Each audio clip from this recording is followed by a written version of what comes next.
Channel subscribe ചെയ്ത് bell button click ചെയ്യൂ. വാഹന ലോകത്തെ വാർത്തകളും വിശേഷങ്ങളും നിങ്ങൾക്ക് നോട്ടിഫിക്കേഷനായി ലഭിക്കും.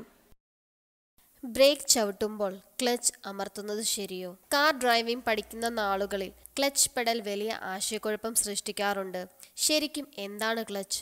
ചക്രങ്ങളിലേക്കുള്ള എൻജിൻ ബന്ധം വിച്ഛേദിക്കാനാണ് ക്ലച്ച് പെഡൽ. ലളിതമായി പറഞ്ഞാൽ തടസ്സങ്ങളൊന്നും കൂടാതെ ഗിയർ മാറാൻ വേണ്ടി ക്ലച്ച് ഉപയോഗിക്കുന്നതിനെ കൂടി അടിസ്ഥാനപ്പെടുത്തിയാണ് എൻജിന്റെയും ഗിയർ ബോക്സിന്റെയും ആരോഗ്യം.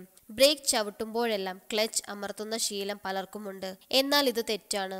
വേഗത കുറയ്ക്കാൻ വേണ്ടി എല്ലായ്പ്പോഴും ക്ലച്ച് ചവിട്ടുന്ന ശീലം കാറിന്റെ ആരോഗ്യത്തെ ബാധിക്കും. കൂടാതെ പിന്നിലും വശങ്ങളിലും സഞ്ചരിക്കുന്ന മറ്റു കാറുകളിലും ഈ ശീലം ആശയക്കുഴപ്പം സൃഷ്ടിക്കും. ക്ലച്ച് ചവിട്ടേണ്ടത് എപ്പോഴെല്ലാം? പൂർണ്ണമായും നിർത്താൻ. കാർ നിർത്തേണ്ട സന്ദർഭങ്ങളിൽ സഞ്ചരിക്കുന്ന ഗിയറിൽ തന്നെ ബ്രേക്ക് ആദ്യം പതിയെ ചവിട്ടുക. ഈ അവസരത്തിൽ പൊടുന്നനെ താഴ്ന്ന ഗിയറിലേക്ക് കടക്കരുത്. RPM നില താഴ്ന്നത് വരെ ബ്രേക്കിൽ ചവിട്ടി തുടരുക. RPM നില കുറഞ്ഞെന്ന് കണ്ടാൽ ക്ലച്ച് ചവിട്ടി താഴ്ന്ന ഗിയറിലേക്ക് കടക്കാം. ഉദാഹരണത്തിന് മുന്നിൽ സിഗ്നൽ നിറം ചുവപ്പാണെങ്കിൽ ആദ്യം ബ്രേക്ക് ചവിട്ടി കാറിന്റെ വേഗത കുറയ്ക്കണം. വേഗത തെല്ലൊന്ന് കുറഞ്ഞാൽ ക്ലച്ച് അമർത്തി 3-ൽ നിന്നും 2-ലേക്ക് ഗിയർ മാറുക. തുടർന്ന് ക്ലച്ച് പൂർണ്ണമായും വിട്ടതിന് ശേഷം വീണ്ടും ബ്രേക്ക് ചവിട്ടണം.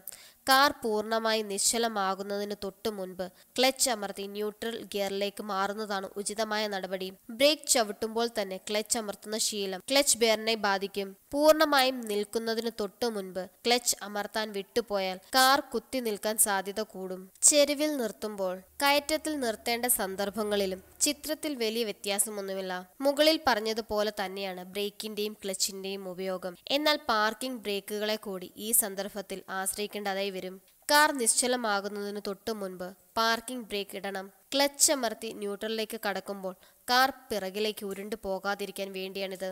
താഴ്ന്ന ഗിയറിലേക്ക് കടക്കുമ്പോൾ എൻജിൻ വേഗതയെ ആശ്രയിച്ചാണ് താഴ്ന്ന ഗിയറിലേക്ക് കടന്നതിന് ശേഷമുള്ള ക്ലച്ചിന്റെ ഉപയോഗം. 110 കിലോമീറ്റർ വേഗത്തിൽ സഞ്ചരിക്കവേ മുന്നിൽ എന്തെങ്കിലും തടസ്സം കാരണം ബ്രേക്ക് പിടിക്കേണ്ടി വരുന്ന സാഹചര്യം കണക്കിലെടുക്കാം. വേഗത 100-80 കിലോമീറ്ററിലേക്കാണ് കുറയുന്നതെങ്കിൽ ഗിയർ മാറേണ്ട ആവശ്യമില്ല. സഞ്ചരിക്കുന്ന ഗിയറിൽ തന്നെ വേഗത ക്രമപ്പെടുത്താൻ കാറിന് സാധിക്കും. എന്നാൽ 110 കിലോമീറ്ററിൽ നിന്നും 50 കിലോമീറ്ററിലേക്ക് വേഗത കുറയ്ക്കേണ്ട സന്ദർഭങ്ങളിൽ ക്ലച്ചിന്റെ ഉപയോഗം നിർണായകമാണ്. RPM നില തീരെ കുറയുമ്പോൾ എൻജിൻ വലിയും. ഈ അവസരത്തിൽ ആക്സിലേറ്ററിന്റെ പ്രതികരണവും കുറയും. അതുകൊണ്ട് പെട്ടെന്ന് വേഗത കുറയ്ക്കേണ്ട അവസരത്തിൽ ക്ലച്ച് അമർത്തി ഗിയർ മാറാൻ തെല്ലും മടിക്കരുത്. 3-ൽ നിന്നും നേരെ 5-ലേക്ക്. മാനുവൽ കാറിലുള്ള ഗിയർ ചാട്ടം നല്ലതാണോ? മാനുവൽ കാറുകളിൽ സാഹചര്യത്തിനൊത്ത് 1-2 ഗിയർ ഒഴിവാക്കിയുള്ള ഷിഫ്റ്റിംഗ് മിക്കവരുടെയും പതിവ് രീതിയാണ്. അതായത് 3-ാം ഗിയറിൽ നിന്നും 5-ലേക്കോ 4-ൽ നിന്ന് നേരെ 6-ാം ഗിയറിലേക്കോ കടക്കുന്ന രീതി. വസ്തുതാപരമായി പരിശോധിച്ചാൽ ഗിയർ ചാട്ടം മാനുവൽ കാറിൽ വലിയ പ്രശ്നങ്ങൾ ഉണ്ടാക്കില്ല.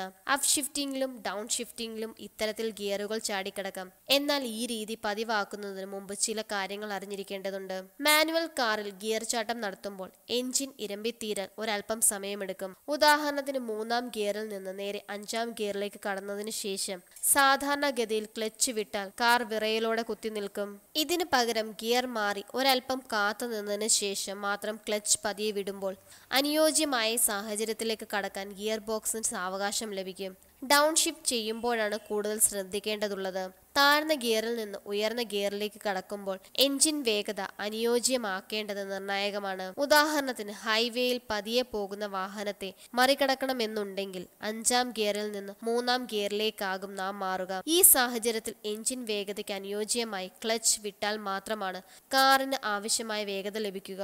അല്ലാത്ത പക്ഷം വീലുകൾ ലോക്ക് ചെയ്യപ്പെടാൻ സാധ്യതയുണ്ട്.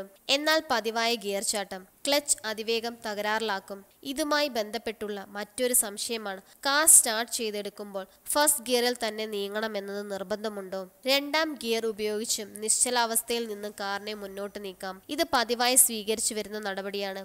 എന്നാൽ ക്ലച്ച് അതിവേഗം തകരാറിലാക്കാൻ ഈ ശീലം കാരണമാകും.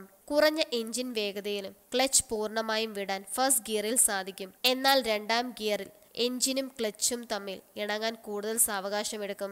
ഫസ്റ്റ് ഗിയറിൽ കാർ സ്റ്റാർട്ട് ചെയ്തെടുക്കുന്നതാണ് ഉത്തമമായ രീതി. അതേസമയം ക്ലച്ച് അതിവേഗം തകരാറിലാകും എന്നൊഴികെ 2-ാം ഗിയറിൽ കാർ സ്റ്റാർട്ട് ചെയ്തെടുക്കുന്നത് കൊണ്ട് മറ്റ് പ്രശ്നങ്ങൾ ഉണ്ടാകില്ല.